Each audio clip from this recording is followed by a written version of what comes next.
Olá, olá, boa tarde. Iniciando mais uma entrevista aqui na Semana do Futuro do Trabalho. Eu fiz mais cedo uma provocação. Como Isabela marcou uma live na hora do almoço, no dia do trabalho, feriado, para falarmos sobre educação financeira? Porque eu acredito de verdade que não existe melhor hora para a gente falar sobre isso. Muito já foi falado, assim como saúde mental, né? E agora estamos tendo uma excelente oportunidade, mesmo que num momento doloroso, para falarmos sobre coisas muito importantes e que a gente estava deixando em segundo plano. Quem vai conversar comigo agora é a Ana Leone.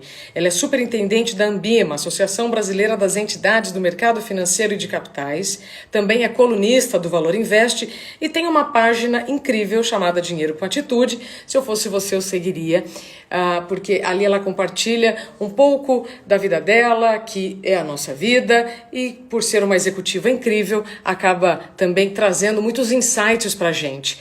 Ana já está aqui, já vamos dividir bastante o seu tempo. Vamos ficar em torno de 45 minutos, tá? Para não atrapalhar aí o almoço de ninguém. Mas como é feriado, né? A gente sempre tende a almoçar um pouquinho mais tarde. Tudo bem, Ana? Olá, gente. Tudo bem? Boa tarde para todo mundo. Super boa tarde. Obrigada por ter aceitado o meu convite. Imagina, é um prazer, super legal. Sou sua fã. Imagina, eu sou sua, porque sempre acompanho você no Dinheiro com Atitude e também no seu pessoal, e adoro ver as suas listas que você faz. Pois é, elas me ajudam pra caramba, principalmente para ter um dia produtivo, seja em casa agora, né, que a gente está precisando aproveitar melhor esse tempo que a gente tem disponível, ou no dia a dia mesmo. Então, eu acho que elas ajudam também a gente saber não só o que precisa fazer, mas o que a gente deixa de fazer. Olha que danada. Posso começar então já pelas listas? Porque Podemos. duas coisas me chamaram a atenção. Em uma delas, você escreve pausa a cada 2 horas. Eu sou Uhum, super ativista, né, na pausa, porque uhum. só ela a gente consegue atualizar a identidade e organizar nossas ideias. Queria entender com você sobre essa pausa de 2 horas, se você consegue realmente realizar sempre, e entrar na questão da lista financeira. Antes da gente Uhum. falar e tudo mais, por que que a gente tem tanto medo, por que que a gente foge tanto de fazer listas com gastos? Pois é. Bom, primeiro a pausa, eu acho que a gente não se permite a parar, a desacelerar. Eu tenho falado bastante, desde que a gente entrou na quarentena, e é uma pauta que você fala bastante, do quanto a gente tem que se permitir também respirar fundo, porque é nesses momentos que a gente desperta a criatividade. Quando a gente está muito ocupado, muito atarefado com as coisas do dia a dia, com aquelas coisas urgentes, a gente deixa o importante de lado. Então, quando a gente para pensar, alivia a cabeça, a gente acaba assim abrindo para receber coisas, né, inputs, ideias assim que a gente não parou para prestar atenção. Então eu acho que eu nem sempre eu consigo, gente, principalmente assim nas últimas semanas a gente está com um mercado bastante volátil, a gente está numa correria, então nem sempre eu consigo fazer essa pausa, mas sempre que possível, principalmente para descer a escada, para se alongar, para arrumar postura. Eu acho que é super importante, mesmo no escritório e em casa, isso é mais ainda. Então, eu acho que super funciona e a gente tem que se permitir não fazer nada. Isso é bom. O ócio, ele funciona para muita coisa e eu acredito que para a criatividade ele é muito importante. Maravilha. Agora, falando das listas financeiras, pois é, né? É listinha difícil de pôr no papel. É, a gente tem, né, Isabela, muitas influências quando a gente está falando do dinheiro. E, em geral, essas influências são negativas. Então, a gente aprende, e é isso que a gente vai bater um papo aqui hoje, a ganhar dinheiro. Então, a gente, desde pequeno, perguntam para a gente, o que você quer ser quando crescer? Você vai fazer o que na sua vida adulta? Que faculdade que você quer fazer? Então, a gente sempre é condicionado a aprender a ganhar dinheiro, mas a gente não aprende a preservá-lo. E não adianta nada a gente saber ganhar se a gente não aprende a preservar. Então, Guardar. desde pequeno, a gente é muito influenciado negativamente. Então, a gente tem influências sociais. Então, você tem se você vive numa sociedade que o consumo é mais privilegiado, se o teu entorno valoriza mais coisas materiais do que coisas mais essenciais. Você tem questões religiosas que influenciam a forma como você lida com o dinheiro. E quando a gente está falando de dinheiro também, a gente não está falando só de um pedaço de papel. A gente está falando de conquistas, de fracassos, de dificuldades, de uma série de outras coisas. E essa lista toda acaba fazendo com que a gente tenha dificuldade de falar do assunto. Eu adorei quando você fala, né? A gente aprende a ganhar e não aprende a guardar. Esta é uma questão que a gente vem alimentando, trazendo do passado para cá, mas como é que você vê, então, presente para o futuro? Né? Educação financeira nas escolas, educação financeira, às vezes, nas próprias empresas. Por quê? Se eu não sei quanto custa a minha hora, se eu não sei o valor do meu trabalho, eu posso trabalhar de uma forma equivocada, achando que eu sempre preciso ganhar um valor X ou Y.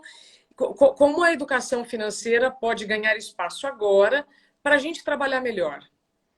Olha, a educação financeira, ela tem alguns estágios, né?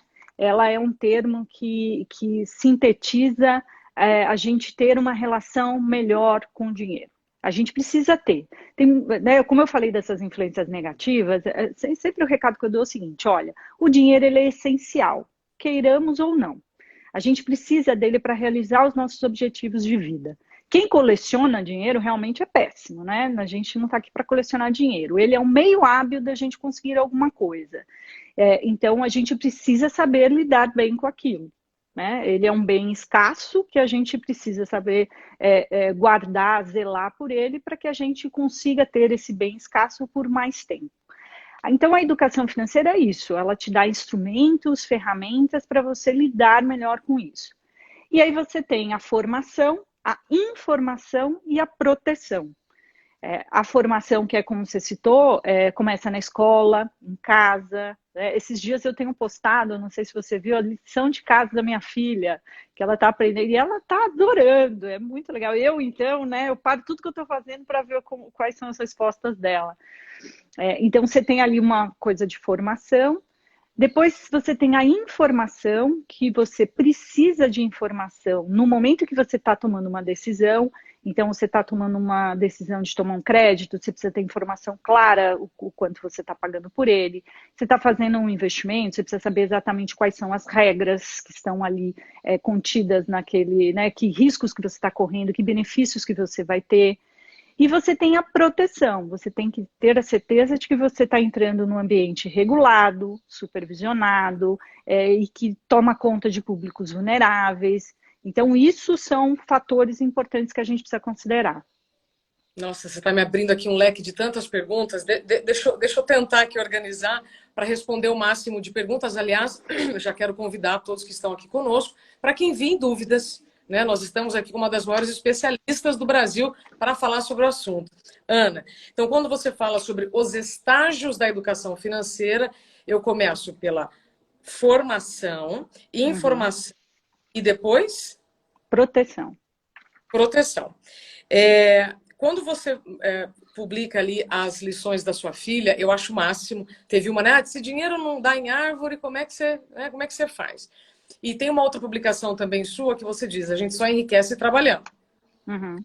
Mas a gente também tem uma crença de gastar o que ganha. Já tá errado, né?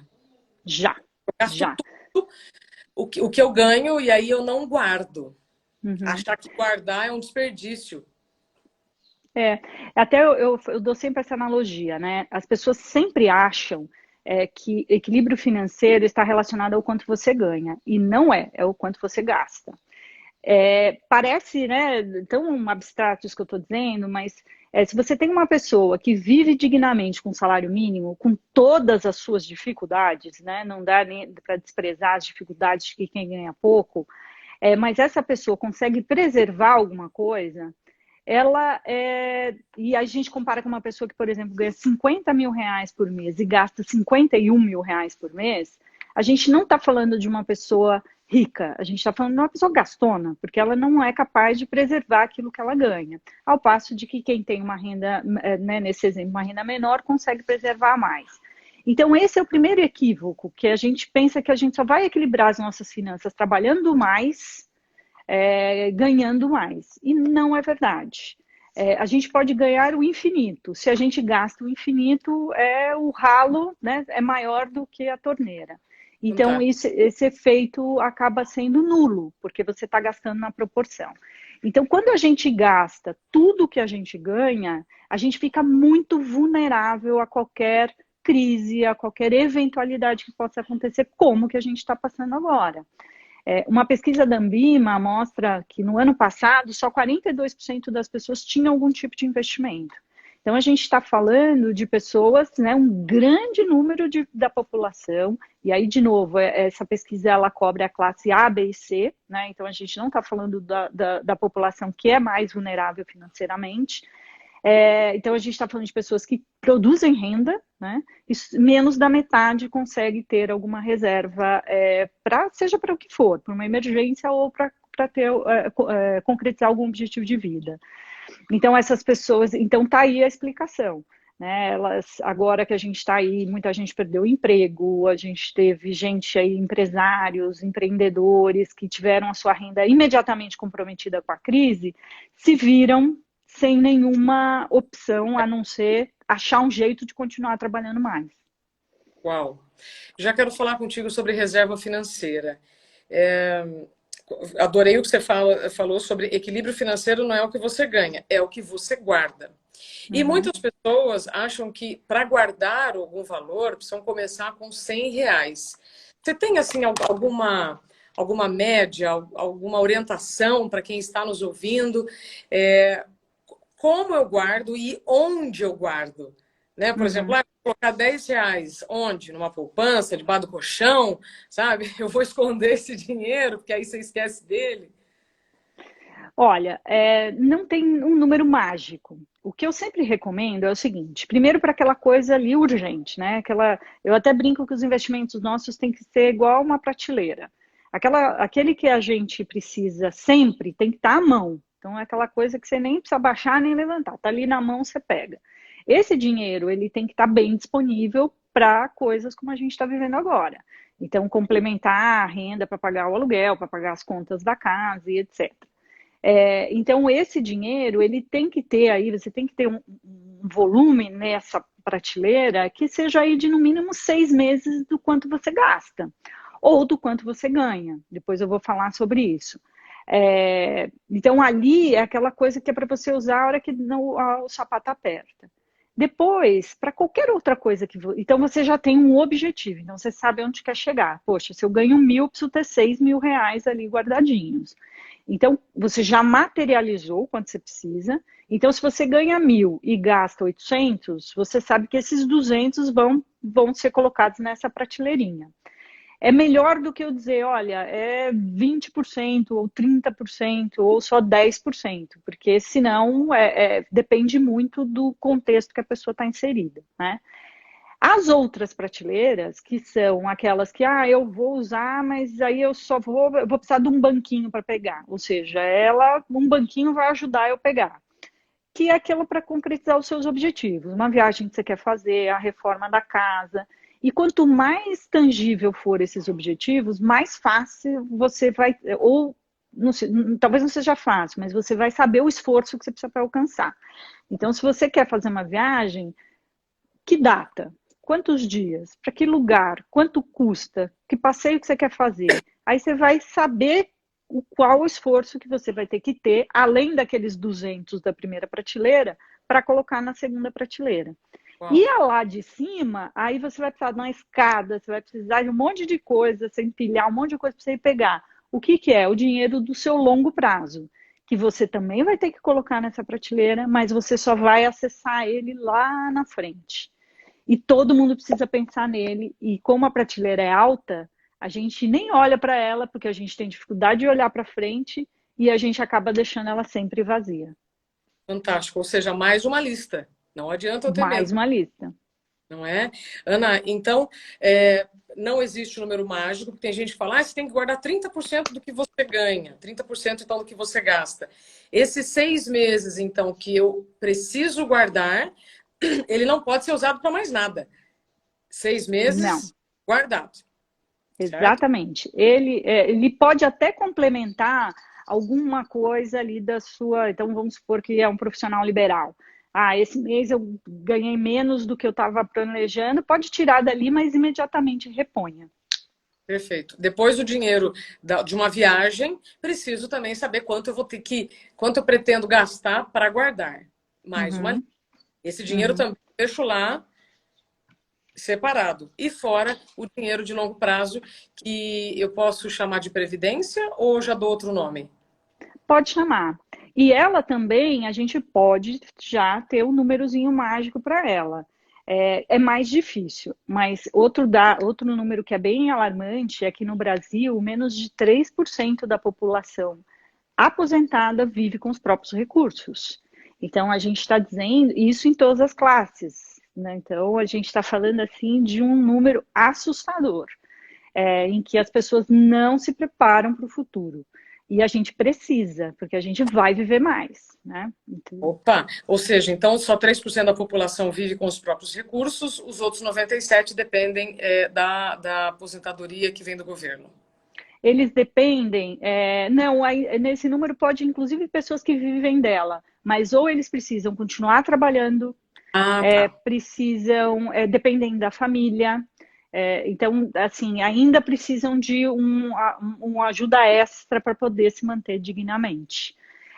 Fato é, a gente vai viver mais tempo, né? Aconteceu acho que um evento aqui no Brasil que é super positivo, mas ele também não nos preparou a tempo. A população brasileira, ela envelheceu muito rápido, muito diferente do que aconteceu em outros países. Então, o que os países da Europa levaram 100 anos para envelhecer, eles tiveram tempo de primeiro enriquecer, ou seja, diminuir a desigualdade, né, ter serviços básicos, economia, enfim, acho que é um outro episódio. Mas eles enriqueceram antes de envelhecer. No Brasil, a gente envelheceu muito rápido, mas não enriqueceu na mesma proporção. Então, tem um dado da ONU que mostra que o Brasil ele vai ter 26% da população, olha que é muita coisa, com mais de 50 anos, mais de 65 anos em 2050. Então, a gente está falando que vamos envelhecer. Então, nós aqui, a gente vai viver muito mais. A expectativa de vida no Brasil, apesar de ser 75 anos em média, ela é ao nascer, né? Ela é medida ao nascer. Quando a gente passa aí dos 30 anos, essa expectativa já pula para 80, porque a gente já, né, tem a questão da mortalidade infantil, violência urbana e etc. Então a gente ganha muito tempo para frente. Então o que aconteceu foi que as pessoas que se prepararam, então aquelas que fizeram tudo direitinho, pensaram na Previdência, como você falou, e a Previdência não é um produto, ela é uma situação em que você vai se aposentar, elas fizeram certinho, só que elas fizeram para viver até 70, 75 anos e hoje tem 90, né? E Uhum. aquelas pessoas que não fizeram nada também estão chegando aos 90 anos, então por isso desse número. Então, para a gente ter uma ideia de quanto a gente precisa guardar para esta previdência, a gente precisa saber quanto que a gente quer ganhar lá na frente também, quanto de renda a gente quer ter, sabendo que os nossos gastos vão aumentar, principalmente com cuidados da saúde. Perfeito. Ô, Ana, antes de eu seguir com as outras questões que chegaram também desde que eu comecei a divulgar nessa Semana do Futuro do Trabalho, neuroeconomia volta no assunto que você falou e acho que é importante a gente reforçar. A educação financeira se tornou obrigatória a partir deste ano. Mas Uhum. como viabilizar essa educação nas escolas e formar educadores financeiros? E aí eu te pergunto ainda mais, essa educação financeira, ela é obrigatória em escolas públicas, privadas, municipais, estaduais? Ela entrou, o tema de educação financeira, ele entrou na base comum curricular. A base comum curricular são as diretrizes dadas pelo Ministério da Educação para né, toda a educação, seja ela pública, privada, municipal, estadual. Mas como é que ela entrou? Ninguém vai ter uma disciplina de educação financeira, ou na maior parte dos casos. O tema entrou como um tema integrador. Então, a gente vai enxergar a educação financeira em várias disciplinas, porque ele vai ser integrado em história, em matemática, em exemplos gramaticais. Então, a ideia é que não seja uma disciplina, porque, na verdade, a educação financeira, ou a relação que a gente tem com o dinheiro, ela não é absoluta, ela está inserida. E essa inserção é na vida. Então, o aprendizado ele fica muito mais fluido. Eu participei desse processo quando começou-se a discutir isso, porque eu fiz parte do Comitê Nacional de Educação Financeira por bastante tempo. E aí foi interessante porque a maior parte dos especialistas em educação acreditava que o mais efetivo seria isso vir integrado dentro da escola. O desafio, sem dúvida nenhuma, é preparar esses educadores, porque muitos desses professores também têm relação difícil com o dinheiro. Então, um professor de matemática, ele tem facilidade em matemática. Então, ele vai poder ensinar com uma absoluta maestria, assim como um professor de português vai poder, né, porque ele domina aquele assunto. Quando a gente está falando de educação financeira, é uma pauta, como a gente falou no começo da conversa, que nem todo mundo tem facilidade. Então, as pessoas vão ter que primeiro fazer uma autorreflexão, um autoconhecimento, né? Para depois ter os instrumentos, ou pelo menos ter eu acho que a motivação mais ali de dentro para ensinar aos seus alunos. É um desafio. Ana, você lê mentes, porque eu agora estava aqui pensando que essa falta de coragem de fazer lista, eu conheço gente que não quer olhar a conta porque está com medo, né, que ela esteja no vermelho e não tenha saldo.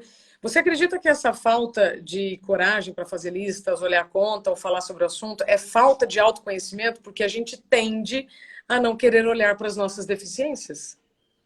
Eu acho que porque no fundo a nossa conta bancária é o resultado das nossas escolhas, né? Então, ela ali, se a gente escolheu, tudo ali que a gente escolheu está ali. A escolha no padrão de vida que a gente optou, a escolha do consumo que a gente fez, dos desperdícios que a gente tolera. Então, por isso que eu falei, né, no começo, quando a gente olha um extrato, a gente está nos olhando. Porque, poxa, para que eu comprei isso? Para que eu tenho o carro desse padrão? Por que eu fui no restaurante 5 vezes e não fui só 3? Então, mostra ali falhas, né? Ou conquistas. Mas mesmo com as conquistas, é difícil a gente olhar o extrato bancário. Eu vou falar para você que depois que começou essa crise toda, eu demorei uma semana para ter coragem de olhar meus investimentos, assim. Porque eu sabia que, eu falei, putz, grila, né? O mercado assim despencando, e olha que eu sou uma pessoa que trabalha com o assunto, trabalho no mercado financeiro há 25 anos, né? Tenho absoluta consciência do onde eu invisto, mas foi muito difícil, porque a gente tem uma aversão à perda muito grande, né? E ali eu saberia que iria estar explícito a minha decisão de ter diversificado, a minha decisão de ter optado por aquela estratégia. Então, quando a gente encara a conta bancária, é isso que a gente está falando. E o autoconhecimento, Isa, é importante para isso, porque a gente depois percebe, quando faz aquela visita interna, sabe? Você vê que você precisa de bem menos, de que você está sendo tão influenciado pelo externo e você está deixando de lado o interno. Então, não dá para desassociar de uma questão bastante filosófica mesmo e de autoconhecimento. Então, a gente precisa olhar no espelho e saber. Eu gosto muito de moda, né? Então, a moda é isso. Ou você acompanha tudo e aí você vai se olhar no espelho e você vai ver uma coisa que não te representa. E quando a gente está falando de dinheiro é a mesma coisa. Então, se você tem que olhar no espelho e ver o que te representa. Representa essas escolhas? Ou você está sendo influenciada pela moda que está vindo de fora?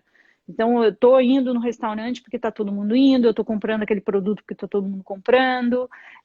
Então, eu acho que tem uma coisa mesmo de reflexão, é o primeiro passo. Porque a gente, por mais que às vezes e às vezes esse passo nem é tão eficiente, tá? Só para terminar essa parte. Porque às vezes a gente vai se conscientizar, mas a gente não vai ter atitude para mudar.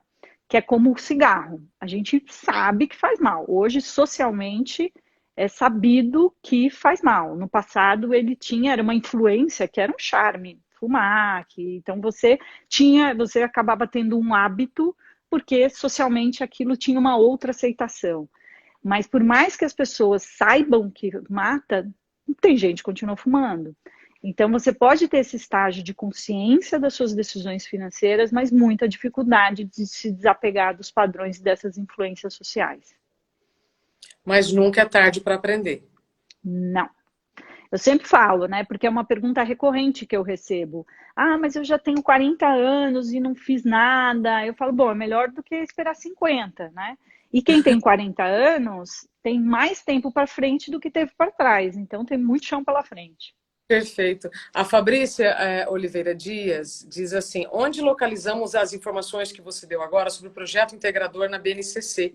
E aproveito também para te questionar o seguinte: os professores vão ter um tempo para introduzir nas suas disciplinas a educação financeira?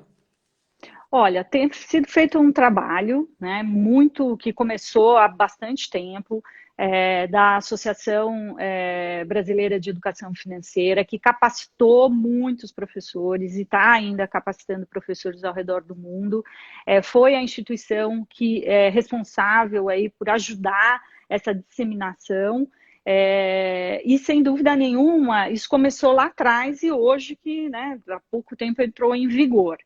Eu acho que, como qualquer outra disciplina que entre na base comum, os professores vão ter tempo de se adaptar. Isso aconteceu com a educação ambiental, que entrou também como tema integrador. Então, outros temas também tiveram esse mesmo desafio. Eu acho que tem escolas que estão fazendo um trabalho muito bacana. Nesse aspecto, as escolas públicas começaram antes do que as privadas realmente esperaram virar regra, ao passo que esse trabalho que foi feito na AEF, né, Associação de Educação Financeira, foi bastante interessante, porque começou nas escolas públicas, então eles começaram já tendo bastante tempo para poder se engajar nesse projeto. E é óbvio que a gente tem um desafio enorme no Brasil, né? Porque ele é um país imenso. Então a gente tem que ter bastante paciência. Isso. Inclusive, né, aproveitando aqui do nosso tempo, eu cheguei até você pelo Tiago Godoy, meu marido, que trabalhava na EF. E eu me lembro quando ele falava Ana Leone, Ana Leone, Ana Leone. E aí, quem diria que hoje, né, nós teríamos essa oportunidade de trocar ideias para transmitir mais informações corretas para as pessoas. Então, eu sempre ouvi, desde que a gente começou, aliás, amanhã a gente completa 2 anos de Olha só. Desde o primeiro dia, a gente falava sobre a importância da educação financeira, os desafios, né, que esse assunto ainda tem. Como você disse, ainda agora o pessoal despertou para isso. Não vocês já especialistas, digo pessoas, que é como eu na saúde mental. Parece que agora que as pessoas deram conta que tem cérebro. Ana, antes de eu falar ainda sobre o momento que nós estamos vivendo e o mercado futuro de trabalho, Chicago Underline Educação fala assim: não conheço ninguém que tenha tido educação financeira. No passado, sim, mas agora já está mudando. Né? E aprender sobre juros nas aulas não significa que a pessoa vai aprender sobre como lidar com o dinheiro. Então, como você disse, essa é uma construção. Para quem ainda está resistente ao aprendizado e a pensar sobre o assunto, o que você diria? Olha, é tempo, né? A gente não muda um comportamento social de uma hora para outra. Se a gente voltar 20 anos atrás, existiam coisas que eram toleráveis e hoje a sociedade não tolera mais. A diferença salarial de mulheres no mercado de trabalho, a questão do ambiental, era tolerável uma série de coisas que hoje não é mais. Como isso mudou na escola e na sociedade? Não dá para a gente colocar toda a conta na escola. Assim como, né, os nossos filhos aprendem a ter consciência ecológica na escola e chegam em casa, os pais jogam lixo na rua, Eles não estão recebendo uma educação. Aí a influência do lar é muito forte. Então a gente precisa ter tempo para isso mudar. Quando eu comecei a trabalhar com educação financeira, apesar de estar muito tempo no mercado financeiro, era muito novo, né? 15 anos atrás, 16 anos atrás faz agora, no mês que vem. E era assim, a pergunta mais difícil que me faziam era onde eu trabalho? Porque aí eu tinha que explicar a Ambimo, que era uma associação e etc. E a segunda, mas o que você faz? Eu falava, então senta aí que eu preciso te É, contar. E eu brinco até, eu dou esse exemplo sempre, eu me sentia igual aquelas pessoas na praça pública, com uma Bíblia embaixo do braço, pregando ali para as pessoas que perfeito. passam, aí todo mundo falando que essa fanática está falando o quê, e etc. Então a gente precisa ter paciência. Talvez a nossa sociedade, a nossa geração, aliás, né, ela tenha mais consciência, mas certamente os nossos filhos terão uma relação melhor. Não é aprender sobre a matemática, mas é aprender o comportamento. O comportamento é a base da nossa relação com qualquer coisa, e com dinheiro não é diferente. Não muda, então, o comportamento de uma hora para outra. Ana, a Ana Tim diz, é urgente a educação financeira hoje para todos nós. Eu vou pedir aqui a licença de todos, eu vou desativar os comentários para que a gente possa ver a Ana melhor, né, nesses próximos 15 minutos. Eu sempre fico dividida, deixo o comentário, tiro o comentário, né? Conseguimos responder aqui algumas perguntas. E aí eu queria trazer, então, nesse momento, Ana, o que está acontecendo com muitos brasileiros e infelizmente, vai ainda acontecer. Muita gente já não está conseguindo pagar os boletos, né? Uhum. Está com dificuldades financeiras. Imagino que você esteja falando sobre isso diariamente, mas o público sempre é um assunto infinito também, né? Como a Sim. saúde. Uhum. Para quem já está com dívidas e não está conseguindo pagar os boletos, o que você recomenda? Bom, a primeira coisa é que, independente do caminho que a gente siga na vida, que é ser um empregado de uma empresa, ser um profissional liberal, ou seja, um médico, dentista, arquiteto, etc., ou ser um empreendedor, a gente precisa ter boas noções de finanças pessoais, né, ou empresariais aí, para a gente poder lidar bem com isso. Nesse momento, eu acho que não é momento da gente pensar, pelo menos para a grande maioria, em fazer uma reserva de emergência, tá? E depois me lembra que eu tenho uma diquinha de ouro aí para dar aquele estalo. Tá. Eu acho que o momento é de sobreviver. Então a gente tem que fazer assim, pôr a cabeça para fora d'água para não morrer afogado. Tem que rever os gastos. A única coisa que está na mão das pessoas agora é os gastos, né? São os gastos, não porque a receita vai depender de tantas variáveis. Então tem muito boleto chegando. Primeira coisa, você precisa mesmo da TV a cabo? É uma pergunta. Ah, mas eu gosto tanto. Mas você precisa? O que é melhor? Você ficar sem os canais que você gosta ou você precisar daqui a alguns meses trocar seu filho de escola? São escolhas. Então, tem que fazer esse exercício. O que eu sempre digo assim, foque nos desperdícios, e os desperdícios são aquelas coisas mais gostosas. O mais gostoso é o pãozinho de queijo, né? É a batata frita de vez em quando, mas são desperdícios que podem comprometer a dieta. Então, foca nos desperdícios para não precisar mexer no necessário. Fez isso, você vai ter uma ideia do fôlego para aí começar a mexer no necessário. Então, rever todos os contratos, renegociar celular, renegociar. Você tem uma linha fixa e celular, você precisa dos dois? Ah, mas o pacote não vai fazer diferença, R$ 50, R$ 50 já paga o seu boleto de gás, né? Então, assim, não despreze os pequenos valores e faça uma análise dos gastos. É a primeira coisa que tem que fazer. E é doído, é muito doloroso. Aí vocês vão chegar e falar, mas eu já cortei o suficiente. Se não está no azul, não cortou o suficiente. E aí o segundo passo é tentar fazer, ter alguma fonte de receita. Então tem gente agora vendendo máscara, comida congelada, dando aula digitalmente. E aí é usar a criatividade, achar um jeito de ampliar aí a renda. Você escreveu numa publicação recente, né, como conseguir renda dentro de casa, aliás, uma renda extra ou nem seria extra, né? Seria a fundamental sem sair de casa. E você fala ali em plano B. Uhum. muito quando você fala em plano B, porque geralmente o plano B é o nosso plano A, mas ele está dentro da gaveta porque você está seguindo o modelo do passado ainda, né?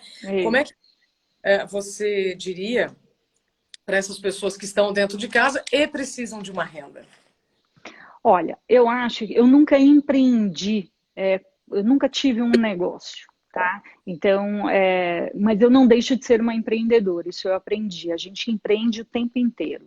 A gente empreende, eu sou uma executiva, sempre trabalhei como executiva e sempre empreendi, porque isso é tão verdade que eu sou formada em publicidade. Se eu não empreendesse, eu não estaria no mercado financeiro hoje, eu estaria lá, né, dentro da minha zona de conforto. Empreender nada mais é do que ter audácia e coragem, mas não significa fazer uma loucura. Então, o que esse momento, aí a gente falou no comecinho, essa pausa a cada 2 horas é um momento de você dedicar meia hora, 1 hora que seja, para o que você pode tirar, como você pode tirar esse plano B do papel. Então, existe fórmula, sim. Eu acho que tentar ousar mais. Então, aquele talento que você... Tantos exemplos Ana, bacanas. Oi, tá deu uma. ouvindo? Agora sim. Oi. Eu acho que é ter audácia mesmo de dedicar um tempo, e aí aquele tempo organizado mesmo. Então, olha, eu vou trabalhar 8 horas no meu plano B, que eu falo que é o teu emprego, e vou usar aqui 1 hora do meu dia para o meu plano A, porque aquilo que você quer fazer tem que ser a sua prioridade, né? Então, eu acho que tem saídas e toda crise mostra um caminho. Mas às vezes a gente está tão preocupado com o urgente que deixa, né, de esvaziar um pouco a mente e dedicar um plano A. Então, assim, que público que você quer atuar? O que você faz bem? Poxa, não faço nada bem. Alguma coisa você faz bem.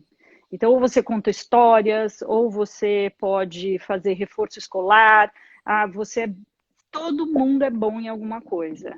E dá para a gente transformar isso numa fonte de receita.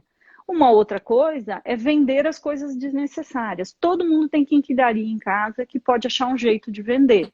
Então, roupa, acessórios, ferramentas. Então, é a gente ter desapego mesmo a ideias, eu sempre falo isso, e ter desapego a coisas. É dessa forma que a gente consegue avançar. Perfeito. Desapego a ideias e coisas. Ana, para o futuro do mercado de trabalho, é, o que você poderia nos dizer em relação a saber quanto custa a hora de cada um? Uhum. Depois dessa revisão que você disse, né, sobre o que realmente eu preciso, o que é essencial, será que eu preciso me matar para estar num lugar X para ganhar Y, né? Uhum. Saber quanto custa a nossa hora pode significar o que no futuro? Pode significar uma valorização melhor do quanto a gente ganha e a gente vai ter mais consciência, um pouquinho mais de dor na hora de gastar. Então a gente precisa saber mesmo, porque se você não valoriza como você ganha o dinheiro, você não vai valorizar como você gasta o dinheiro.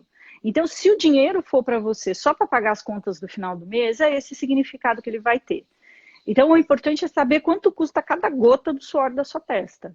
Então, se você por exemplo, um produtor de máscaras caseiras, você tem que saber exatamente o quanto aquilo vai te custar e o quanto você quer ter de retorno naquele negócio.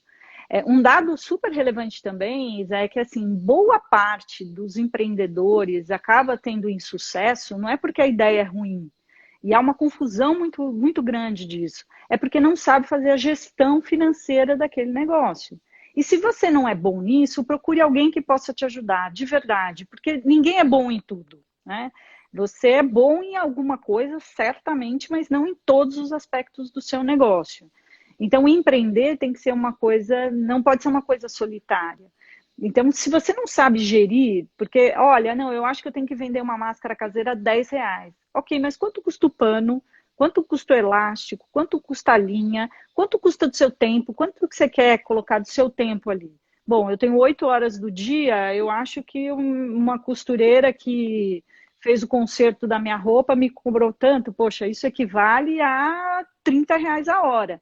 Então, se eu demoro para fazer 1 hora a máscara, Tá ali, ela não pode custar menos que 30, porque ainda você tem o tecido, o elástico, etc, etc. Então, precisa se interessar pelo seu dinheiro.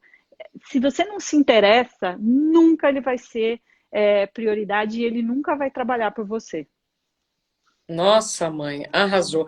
Isso me fez lembrar o exemplo de uma manicure e a hora dela custava R$ 25. E ela estava me dizendo que estava interessada em fazer um curso de sobrancelhas. E eu dizia para ela assim, Vilma, a sua hora hoje custa R$ 30, ela pode passar a custar 50. Então, se você investir isso agora, depois a sua hora Uhum. pode custar. A gente também precisa entender, né, dentro dos nossos talentos, habilidades, como é que a gente pode valorizar mais nossa hora. E a gente precisa ir se aperfeiçoando mesmo. O principal investimento que a gente tem que fazer quando a gente quer, né, pensa só a pergunta que você me fez, essas pessoas, bom, precisa pagar os boletos, vamos olhar as despesas, passo um. Passo dois, como é que eu tenho uma renda? E passo três, como é que eu aumento essa renda? Uma forma de aumentar a renda é ir se especializando. Então você tem que investir em conhecimento, investir no seu negócio, seja ele qual for. Então, eu aqui, né, apesar de ser executiva, tenho um trabalho nas redes sociais para levar conhecimento, eu estudo muito sobre outras coisas que não estão cobertas na minha vida executiva. Então, é um investimento que precisa ser feito. E nesse aspecto, as mulheres investem mais em conhecimento para poder gerar renda, alguma renda lá na frente. Olha, como eu digo, o papo bom passa muito mais rápido, né? Putz, é mesmo, estou vendo agora. Ana, eu sei que eu tinha te pedido 45 minutos, posso estender um pouquinho? Vamos lá. Tem ainda a dica de ouro, vou deixar ela para o fim. Mas eu tô com uma ideia aqui de um porquinho. Pensa num porquinho, Uhum, né? Que é uma imagem clássica de onde a gente guarda dinheiro. Muita gente já guardou dinheiro em porquinho, debaixo do colchão, né? uhum. E aí eu te pergunto, para quem já quer começar a pensar, estudar a educação financeira, por onde começa guardando? Olha, de novo, lembra as prateleiras? Em cada prateleira tem um lugar para guardar. Então, o produto certo é aquele produto que vai, dependendo da prateleira que você quer usar. Legal. E também o mercado financeiro, o mundo dos investimentos, se lidar com dinheiro é difícil, aí a gente tem que vencer essa etapa de ter coragem de abrir a fatura do cartão de crédito, de cortar as despesas, etc. Ou seja, a gente fez um jeito de poupar, né, de sobrar mais. Você tem um outro desafio, meu amigo, que é enfrentar o mundo dos investimentos, que é muito árido. Ninguém precisa ser um especialista em investimento, mas as pessoas precisam ser especialistas nelas, né? Então, de novo, o autoconhecimento. Se você sabe o que você precisa, você vai estar mais próximo do produto mais adequado para aquilo que você precisa. Então, você tem aqueles investimentos que são adequados para o curto prazo, que é aquela prateleira que você pega ali na mão. Então, são investimentos que não têm risco, corrigindo, todo investimento tem risco, mas que tem menos risco, que são pensados para objetivos de curto prazo. Então, nesses investimentos, talvez você não ganhe muito, mas você vai preservar o poder de compra dele, porque você sempre vai precisar estar ali com ele acessível. Na prateleirinha mais alta, aí você pode abrir mão um pouquinho. Bom, eu só vou viajar daqui 2 anos, então eu já posso pensar em investimentos que tenham essa característica. E o lá de cima são investimentos acima de 10 anos. E aí você precisa começar. Por onde começa? Começando. Começa abrindo uma conta, começa colocando R$ 100. Você não precisa pôr tudo, põe 100, veja como é que é, entenda como é que funciona. Porque a gente também tem uma ânsia de querer resolver tudo de uma vez, as dívidas e os investimentos. Ninguém se endividou de uma hora para outra. Ninguém vai sair das dívidas de uma hora para outra. Investir leva tempo e a gente precisa começar. Então começa mesmo. A poupança, que é um produto super, né, consolidado, ele serve para muita gente, para aquelas pessoas que estão começando, para aquelas pessoas que vão colocando ali aos poucos. Depois pode pegar uma parte daquilo e já tentar um produto que seja um pouquinho mais sofisticado, com um potencial de retorno maior. Então, o importante é começar. Ah, eu quero começar a investir em bolsa, não sei como. Pega R$ 10 e põe, compra uma ação. Paga R$ 100, aqueles R$ 100 que você vai pedir delivery para sua família hoje, em vez de fazer isso, cozinha, Pega esses R$ 100 e compra R$ 100 e testa. Se no dia seguinte tiver 90, você vai ficar bem ou você vai ficar nervoso? Se tiver 110, você vai se seduzir ou você vai ter sangue frio para manter e esperar o objetivo que você tem? Então a gente precisa começar. Toda maratona começa no primeiro passo. Linda, Ana. Sua dica de ouro, então, para a gente partir para a conclusão? Olha, tem uma regra que foi desenvolvida que é muito interessante, que chama 1369. Vocês já viram? Já ouviu falar? Não. Então, ela é o seguinte, ela é um cálculo matemático que foi feito justamente para a gente ter aquela âncorazinha e saber se a gente está bem ou mal na nossa reserva financeira. A regra é muito simples. Você tem que ter aos 25 anos, então o jogo começa aos 25 anos. Aos 25 anos você tem que ter guardado 1 ano de receita, certo? Se você ganha R$ 10.000 por mês, você já teria que ter aos 25 anos R$ 120.000 guardadinhos para você. Isso feito, você vai se aposentar lá na frente, aos seus 60 anos, 65, 70 anos, com tranquilidade. Por quê? Porque você é jovem e você tem o tempo a seu favor. Então, esse era o valor real que você teria que ter aos 25 anos. O 3 é aos 35 anos. Então, quem tem 35 anos deveria já ter aí 3 anos de renda guardado para garantir os objetivos de aposentadoria. 45 anos, 6, e 65 anos, 9 anos. Então, isso ajuda a gente saber o quão longe ou perto sua mãozinha no olho aí, para saber, puta, tô me devendo ou tô bem na foto, né? Não, tô muito. Então, eu acho que é um jeito da gente saber. Então, o que é essa conta, né? Nada mais é que calculando um juro real, né? Por um determinado tempo, né? Então, o exemplo aqui, aos 25 anos, você, para se aposentar aos 75 anos, você tem 50 anos, então esses R$ 120.000 seria remunerado a uma taxa de juros por 50 anos, para que você lá na frente, com este valor monetizado e mais uma previdência social, por exemplo, complementaria o que você precisaria de despesas até o resto da sua vida, e até 100 anos o cálculo. Então, ele nada mais do que que a gente chama na economia comportamental de nudge, ou seja, aquela diquinha, putz, grila, o quanto eu estou longe ou perto do meu objetivo. Arrasou. Ana Leone, Dinheiro com Atitude. Recomendo que quem está nos assistindo ou vai, né, acabar assistindo no YouTube, Isabela Camargo Real, comece a seguir a Ana. Realmente, com informação, a gente toma decisões muito melhores. Obrigada. Foi uma delícia. A gente voou o tempo. Conversas boas, pessoas interessantes, inteligentes, fazem o tempo passar voando. Ana, muito obrigada pelo seu tempo, pela sua confiança. Eu estou à disposição. Eu entendo que educação financeira interfere totalmente na nossa saúde mental. Quando a gente está com boletos atrasados, quando as contas estão vencidas, a gente fica com mais estresse e aí um monte de coisa acaba acontecendo, não é? Inclusive, isso está absolutamente relacionado a acidentes de trabalho, baixa produtividade, porque se você tem uma dívida, você está com uma energia tão grande em cima disso que você deixa de colocar energia boa em outro lugar. Maravilha. O Thiago te mandou um beijo. Beijão para ele, adoro. Eu tinha pedido para ele dar um alô aqui, mas acho que ele está tímido, tá? Então vamos ver se ele aqui nos próximos segundos. Mas te mandou um beijo e fico muito feliz por essa conexão para a gente transmitir, compartilhar cada vez mais informações. Olha só. Olá! E aí, tudo bem? Tudo jóia. Salve, casal! Parabéns, hein, pelos 2 anos. Muitas felicidades para vocês merecem.